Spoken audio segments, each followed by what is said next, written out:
Welcome to this short video where I will share some thoughts about the learnings from past ARC24 and the current ARC25 challenge. I assume you are already familiar with ARC, otherwise please stop the video and go to arcprice.com and learn about the philosophy of the competition. But in a nutshell, intelligence is all about adaptation to novelty. Intelligence is skill acquisition efficiency.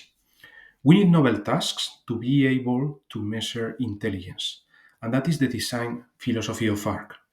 And there are almost no other benchmarks with the same spirit, and that is why ARC is important. Most of the famous benchmark only measure skill. Skill is important and valuable, but I am more interested in intelligence because if we develop truly intelligent systems, we can buy arbitrarily levels of skill. So, looking back at ARC 24, what have we learned?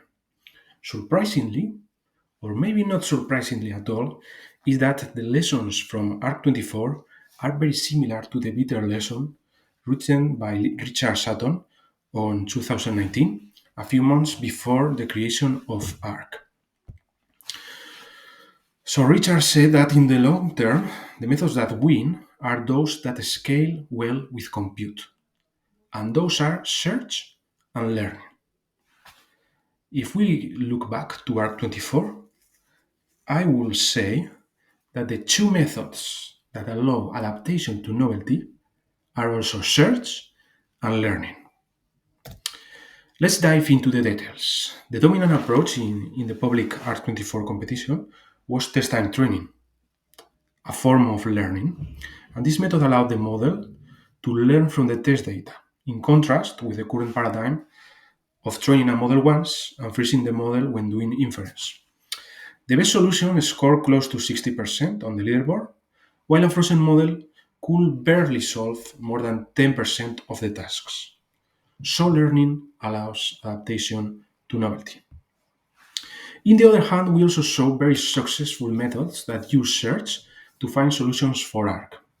O3 Preview from OpenAI was the most successful one, solving close to 90% of the semi-private test set tasks. And it is believed that O3 did natural language program search. In its chain of thoughts, it describes the transformations of the ARC tasks using natural language, and then transform the input grids to create the outputs. The model tried different approaches and finally answered with a solution that the model decided was more likely to be correct.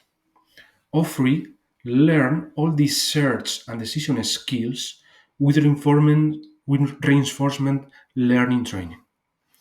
There were also other approaches that search Python programs, solving around 50% of the semi-private tested tasks. So search also allows adapting to novelty. So search and learning were the two successful methods that work on ARC24. Back to the present, now we have ArcAGI2, which is even more difficult than the first version. Tasks that could be solved with brute force have been removed from the test sets, and novel tasks with interacting rules or symbolic rules have been added. Currently, Claude is the frontier model that scores higher on ArcAGI2 with 8% score, while in the public competition, the Mince AI team is scoring 15%. To finish, I will bet that the solution that will solve ARC will be a method that combines search and learning.